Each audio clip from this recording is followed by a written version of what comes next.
Tinapos ni Madara ang pagkukwento ng totoo tungkol kay Itachi kina Kakashi, Yamato, at Naruto, pero ayaw nilang maniwala. Sabi ni Madara, totoo lahat ng sinabi niya, at kahit na naisip niyang babalik si Sasuke sa Konoha para ituloy ang layunin ni Itachi, pinili ni Sasuke na maghiganti sa Konoha. Sinisi siya ni Naruto sa pagmamanipula kay Sasuke, pero sagot ni Madara, kusa iyong desisyon ni Sasuke, kasi pareho silang may curse of hatred. Ikinwento ni Madara na ang Sage of Six Paths na may Rinnegan ay may dalawang anak. Yung panganay, gusto ng kapayapaan gamit ang lakas.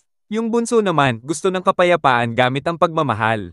Sa huli, pinili ng Sage ang bunso niya bilang tagapagmana, kaya nagalit ang panganay. Nagtalo sila, at habang tumatagal, nagtuloy ang laban ng mga angkan nila, ang Uchiha galing sa panganay at ang Senjo galing sa bunso. May curse of hatred ang Uchiha, at will of fire naman ang Senjo. Sabi ni Madara, inevitable ang clash ng dalawang tagapagmana, gaya ng laban nila ni Hashirama. Maglalaban din sina Naruto at Sasuke. Nagtanong si Kakashi kung anong kinalaman ng paghahanap ng mga tailed beast sa goal nila ni Sasuke para sa Uchiha, pero sabi lang ni Madara, ibang kwento na yun, sabay alis. Sa 5-cage summit, lumaban si Sasuke sa 4th Raikage. Tinamaan ng Chidori ni Sasuke ang katawan ng Raikage kahit naka-lightning release chakra mode ito.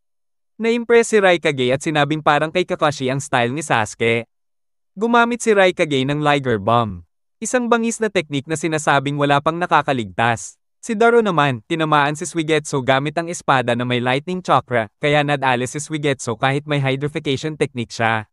Tinulungan ni Daro si Si habang nagulat sila na buhay pa rin si Sasuke matapos ang Liger Bomb. Lumalabas na gumamit si Sasuke ng partial Susanoo para i-block ang attack kahit bali-bali na ang ribs nito. Ginamit ni Sasuke ang Mangekyou Sharingan para sindihan si Raikage gamit ang Amaterasu, pero ang tinamaan, samurai sa likod. Sumugod si Raikage para lusubin si Sasuke, pero ginamit ni Sasuke ang kaliwang mata niya para igalaw ang Black Flames at gawing shield ng Susanoo. Nasunog ang kaliwang braso ni Raikage, pero tinuloy pa rin niya ang pag-atake gamit ang Guillotine Drop. Gumamit naman si Sasuke ng Blaze Release Kaguchuchi para hugisin ang apoy bilang panangga. Biglang dumating si Gaara at ginamit ang buhangin para i-stop ang laban. Napansin ni Si na mas magaling si Sasuke sa Amaterasu kaysa kay Itachi at nahalata niya rin ang trick sa mata ni Sasuke.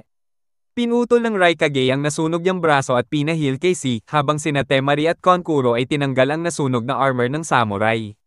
Sinubukan ni Gaara kausapin si Sasuke para bumalik sa liwanag pero dumudugo ang mga mata ni Sasuke at sinabing nasa dilim lang ang gusto niya. Dahil wala ng choice, sina Gaara, Temari, Konkuro, at Daro ay sabay-sabay umatake. Gumamit si Daro ng Storm Release, Laser Circus, si Konkuro ng Red Secret Technique, Machinery Triangles gamit ang puppet ni Sasori, si Temari ng Wind Release, Great Sickle Whistle Technique, at si Gaara ng Successive Shot Sand Drizzle. Pero lahat ng iyon ay nablock ng buong Susanoo ni Sasuke. Proud niyang sinabi na ito ang ultimate defense ng may Mangekyou Sharingan sa parehong mata. Sa kabilang banda, nahanap ni Karen si Danzo, pero napansin siya ni Fo at agad nag-alert kay Danzo. Sabi ni Danzo, hintayin lang daw na magulo bago sila tumakas. Narinig ito ni Ao at sinabi niyang isa rin siyang sensor type kaya hindi sila basta makakatakas. Narinig naman ito ng 3rd Tsuchikage at natawa, sabay sabing mukhang nagiging interesting na ang summit. Sa wasak na Valley of Clouds and Lightning, umahon si Killer Bee mula sa tubig at sinabi sa Eight Tails ang plano niyang matutong kumanta ng Enka kay Sobo, pinuno ng mga Enka ninja. Tinanong siya ng Eight Tails kung bakit ginamit pa niya ang full power nila kahit lamang na siya, pero sabi lang ni Killer Bee na si Sasuke na may Sharingan ay isa sa pinakamalupit niyang nakalaban. Samantala, sinabi ni Kakashi kina Naruto at Yamato na huwag sabihin kahit kanino ang totoo tungkol kay Itachi, baka kasi hindi ito totoo. Sa 5-cage summit naman, winasak ni Sasuke ang mga haligi kaya gumuho ang bubong. Ginamit niya ang Susanoo para iligtas ang sarili at si Karen, nakasama lang niya para ipakita kung nasaan si Danzo. Pinrotektahan ni Gaara ang sarili, mga kapatid niya, at si Daro. Si 4th Raikage naman, ginamit lang lakas niya para suntukin ang daan palabas. Nakaligtas din sina Suigetsu at Jugo, gamit ni Jugo ang power niya para gumaling mula sa halos kamatayan. Dinala ni Karen si Sasuke sa conference room at doon siya nakipaglaban kay Mifune. Habang naglalaban sila, tumakas sina Danzo, Fu, at Torun. Gamit ang Lover Release, Melting Apparition Technique, itinapon ni 5th Mizukage si Sasuke at ang Susanoo niya palabas ng kwarto. Ipinakita rin niya na meron siyang dalawang Kekkei Genkai, Lover Release at Boil Release. Gumamit siya ng boil release skilled mist technique para maglabas ang asidong ulap na tumunaw sa chakra ng Susanoo ni Sasuke. Handa na siyang tapusin si Sasuke na wala ng chakra pero bigla siyang ginapos ng spore technique ni White Zetsu.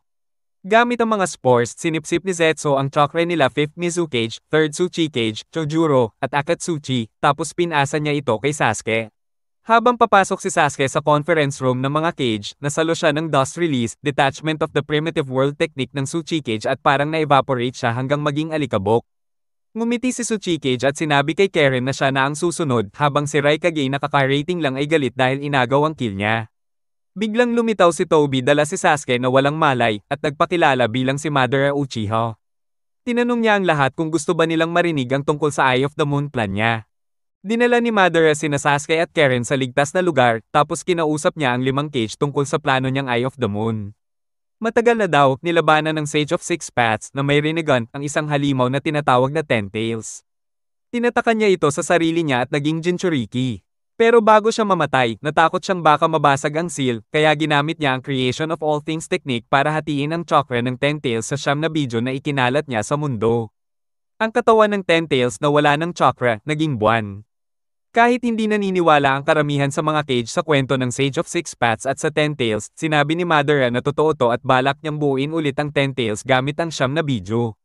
Kapag nagawa niya ito, siya ang magiging Jinchuriki nito at gagamitin ng malupit na chakra para mag-cast ng Genjutsu mula sa buwan. Tatawagin itong Infinite Tsukuyomi kung saan kokontrolin niya ang lahat ng tao para magkaroon ng kapayapaan at walang gulo. Pero kapag pumihil ang mga cage sa plano niyang kunin ng 8 Tails at 9 Tails, magdedeklara siya ng gera. Sumigaw ang 4th Raikage na nahuli na ng Akatsuki ang 8 Tails, pero sinabi ni Madara na epic fail sila at buhay pa si Killer Bee. Hiningi ni Madara na isuko ng Raikage ang kapatid niya, pero tumanggi ito. Sabi ni Gaara, hindi rin nila isusuko si Naruto. Kaya dineklara ni Madara na nagsimula na ang 4th Shinobi World War.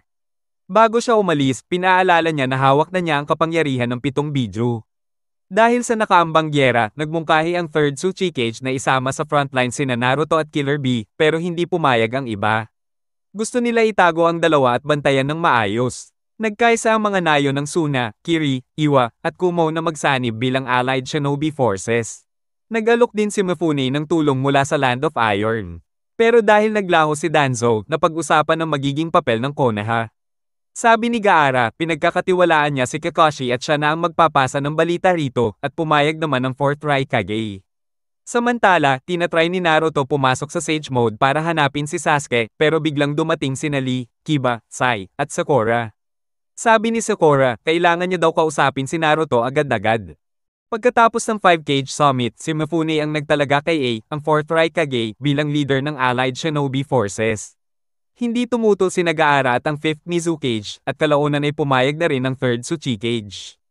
Nagdesisyon silang ipaalam sa mga daimyo ng bawat bansa ang tungkol sa 4th Shinobi World War at ang bagong alyansa. Umalis si Gaara para hanapin sina Naruto at Kakashi na nasa Land of Iron pa, habang si A ay umalis kasama sina C at Daro para hanapin ang kapatid niyang si Killer Bee. Palihim na nagsuggest si Kuretsuchi na patayin si Bee at Naruto para sirain ang plano ni Madara at pahinain ang lakas militar ng Konoha at Kumo ng sabay. Pero laking gulat niya nang sabihin ng Tsuchikage na naalala niya ang dati niyang sarili dahil kay Gaara, at ayaw niyang gumamit ng Madaya o Traidor na paraan. Gusto niya na makipagtulungan na lang sa ibang nasyon. Sa ibang lugar naman, sinabi ni Sakura na mahal na daw niya si Naruto na ikinabigla ni Yamato at Lee. Sabi niya, iniwan na niya si Sasuke dahil isa na itong kriminal at miyembro ng Akatsuki. Naalala ni Naruto kung paano dati ay desperado si Sakura sa pagmamahal ni Sasuke, kung paanong umiyak siya nang akala niyang patay na ito, at kung paano siya lumuhod kay Naruto para ibalik si Sasuke. Doon napagtanto ni Naruto na nagsisinungaling lang si Sakura. Sinabihan niya ito na huwag magbiro ng ganyan. Pilit pa rin kinukumbinsi ni Sakura si Naruto na totoo ang nararamdaman niya at pinuri siya ng mga tao matapos niyang talunin si Pain. Pero sabi ni Naruto, ayaw niya sa mga taong nagsisinungaling sa sarili nila. Kaya sinabi niya kay Sakura na tama na. Naiinis si Sakura at sinagot si Naruto na hindi nito siya pwedeng diktahan kung ano ang nararamdaman niya. Sinabi niya na hindi na kailangang tuparin ni Naruto ang dating pangako sa kanya at dapat na siyang sumuko kay Sasuke. Sinubukan ni Naruto ipaliwanag ang totoo kay Itachi, pero pinigilan siya ni Kakashi. Ang sabi na lang ni Naruto ay naiintindihan na niya ngayon ang sakit ni Sasuke at gagawin niyang personal na misyon nang mailigtas ito. Tahimik na lang umalis si Sakura at inutusan sina Kiba, Sai, at Lee na bumalik sa Konoha. Pero pagkalayo nila, sinabi ni Sakura kay Kiba na hanapin si Sasuke. Hindi niya alam na nag-iwan ng ink clone si Sai para bantayan sina Naruto, Yamato, at Kakashi. Samantala, nag-e-ensayo si Killer Bee ng Enka kasama si Sabo pero biglang dumating si Kisame para kunin siya. Nilagyan ni Bee ng lightning release chakra ang lapis at mga espada niya, pero nilamon lang ito ng espada ni Kisame na si Samahada, kaya di gumana ang atake niya. Nag-transform si Bee sa four-tailed form at sinugod si Kisame gamit ang headbutt, pero parang walang epekto ito sa kalaban. Si Danzo at ang dalawang bodyguard niya na sina Torun at Fuya Manaka ay lumalabas na mula sa Land of Iron nang masense ni Fu na sinusundan sila ni Ao. Iniutos ni Danzo kay Fu na kunin ang Byakugan ni Ao kahit ano paman. Ginamit ni Fu ang Mind Puppet Switch Curse Seal technique para ilipat ang kanyang isip sa isang puppet na iniwan niya sa puno. Pinagplanuhan niyang gamitin ito para atakihin si Ao at gawin ang Mind Body Switch technique sa Kirinin. Nang matrap si Ao sa puppet, sinubukan ni Fu tanggalin ang Byakugan gamit ang kanay pero may barrier na ginawa ang mga talisman earrings ni Ao sa mata. Sinabi ni Ao na siya lang at ilang Kirinin ang makakabawi sa barrier seal. Hindi sumuko si Fu at pinutol ang ulo ng puppet sa talon ng espada para i-cancel ang mind-body switch technique, kaya ang original niyang katawan ang nagkasakit tulad ng puppet. Habang tumatalon mula sa puno para hiwain ang ulo ni Ao, nailigtas siya ng 5th Mizukage. Sinabi ni Ao sa kanya na nasa ilalim siya ng mind-body switch technique ng kalaban at humingi ng sorry. Inalok ng Mizukage na tanggalin ang barrier seal at nagpasalamat si Ao. Pero habang ginagawa yon, mahigpit na ibinuhol ng Mizukage ang mga kamay ni Ao at sinabi kay Chojuro na ibigay ang kanyang Hiramikare. Alam ng Mizukage na nasa ilalim pa rin si Ao ng technique dahil hindi siya maghihingi ng sorry sa harap ni Chojuro at dahil alam ni Ao na hindi niya kayang tanggalin ang seal. Nilate ni Fu ang Mizukage at tinanggal ang technique kaya nagalit ito at inatake ang totoong Ao. Sa katawan ni Fu na binubuhat ni Torun, humingi siya ng sorry kay Danzo dahil nabigo sa mission. Samantala, nakikipaglaban si Killer Bee kay Kisame. Nag-transform si Bee sa version 1 ng 8-tailed form niya at sumugod kay Kisame, pero ginamit ni Kisame ang Samahada para kainin ang chakra ng beast kaya nawala kay Bee ang 6 na buntot. Sinabi ng 8-tails kay Bee na gamitin ang kapangyarihan niya pero pinaalala ni Bee na nandun sina Sabo at Panta. Nag-transform si Bee sa version 2 at tinamaan si Kisame gamit ang lightning release, Lariat. Nasaktan ng malubha si Kisame pero kinain uli ng espada niya ang chakra ni Bee, kaya bumalik si Bee sa version 1 na may 4 na buntot. Ginamit ni Kisame ang kinain niyang chakra para pagalingin ang sugat mula sa Lariat. Sinabi niya na kilala siya bilang Tailless-tailed beast at ginamit ang water release, Great Exploding Water Colliding Wave para gumawa ng malaking dome ng tubig. Nag-fuse si Kisame sa Samahada. Lumaki ang gills at mas naging shark-like ang hitsura niya. Napansin ng 8-tails na gumagalaw ang dome kasama ang galaw ni Kisame kaya pinayuhan niya si Killer Bee na lumayo sa direksyon ng mga kasama niyang sina Sabo at Panta. Napaniwala ni Kisame si Bee na papatayin niya ang dalawang kasama kaya nag-swing si Bee para protektahan sila pero naipit siya ni Kisame. Nag-transform si Bee na parang may mga tentacles sa ibabang parte ng katawan para atali si Kisame. Nakawala si Bee habang dinodrain ni Kisame ang chakra niya at naglabas ng tinta para tabunan ng trap pero nasense ni Kisame ang chakra ni Bee at inatake siya hanggang halos maubos ang chakra niya. Pinutok ni Kisame ang dome ng tubig at naghanda na putulin ang mga paa ni Bee para hindi siya makatakas. Pero nagustuhan ng Samahada Blade ang chakra ni Killer Bee kaya tumangging putulin ang mga paa niya at ibinalik ang chakra na kinain niya. Galit si Kisame at sinipa ang blade, kinuha ang isang Super Vibrato Lightning Release Sword ni Bee bago niya nagamit, dumating ang 4th Raikage, at Daro na nakakita sa dome ng tubig. Ginamit nila ang Lightning Release, Double Lariat para putulin ang ulo ni Kisame. Na nag-react na mabilis sila. Pinagalitan ng Raikage si Killer Bee dahil tumakas siya mula kay Mogekir. Sina Jugo at Suigetsu ay nagtangkang tumakas mula sa hideout na nakadisguise na parang samurai pero agad silang nahuli. Ang ink clone ni Sai ay nag-notify kina Kakashi, Naruto, at Yamato na ang ibang miyembro ng Konoha 11 ay nagdesisyon ng patayin si Sasuke para mapigilan ang digmaan. Hindi paniwala si Naruto na pumayag si Sakura dahil mahal siya nito. Pero sabi ni Sai, dahil nga mahal niya si Naruto, pumayag siya na patayin si Sasuke, at dagdag pa niya na sa tingin niya ay si Sakura mismo ang planong pumatay kay Sasuke. Na ikinagulat ni Naruto. Sinabi ni Sai na ang dahilan ng pag-amin ni Sakura ay para alisin ang pasanin ni Naruto sa pangakong ililigtas si Sasuke, pero nang matatag si Naruto sa desisyon niya, hindi niya masabi kay Naruto ang plano nilang patayin si Sasuke. Dagdag ni Sai, nagawa ito ni Sakura dahil sa sinabi niya noon kay Sakura sa Konoha na hindi sinasadyang nagpabigat ng loob nito. Halos mabaliw si Naruto sa pag-iisip pero dumating ang tatlong kapatid ng burol na may mahalagang balita. Nakita ni Madara si Danzo sa tulay ng samurai. Iniutos ni Danzo sa mga tauhan niyang sina Fu at Toro na harapin si Madara hanggang matanggal niya ang silang arm braces. Ginamit ni Madara ang kanyang pagiging intangible para iwasan ang mga atake ni Fu at Torun, kasama na ang mind-body switch technique ni Fu. Nang malaman nilang kailangan ni Madara na maging physical para makalaban, nag-charge si Fu pero dumaan siya kay Madara na bumaliktad na lang at kumaway ng kamao. Nakita ito ni Toro na tinanggal ang kanyang gloves para gamitin ang Rinkaichu technique. Pero niloko siya ni Madara dahil ang tinamaan ay si Fu. Habang nagpapagaling si Torun kay Fu, napansin ni Madara na galing sila sa Yamanaka at Aburame clans ng Konoha at pinuri niya si Danzo sa pagpili ng mga tauhan. Ginamit ni Madara ang kamwe para ilipat sina Fu at Torun sa ibang lugar at biglang nawala siya. Samantala, ikinwento ni Nagaara, Temari, at Konkuro ang nangyari sa 5-Cage Summit at sinabi kay Kakashi na pinipili siya bilang kandidato para sa 6 Hokage dahil sa ginawa ni Danzo. Sabi ni Yamato, kailangan ng approval ng village elders para dito, pero sinabi ni Temari na ang Suna ay handa na para sa 4th Shinobi World War na parang si Kakashi na ang Hokage. Sinabi ni Gaara kay Naruto na kung magiging Cage siya balang araw, kailangan niyang matutong gawin ang tama. Idinagdag niya na bago niya nakilala si Naruto.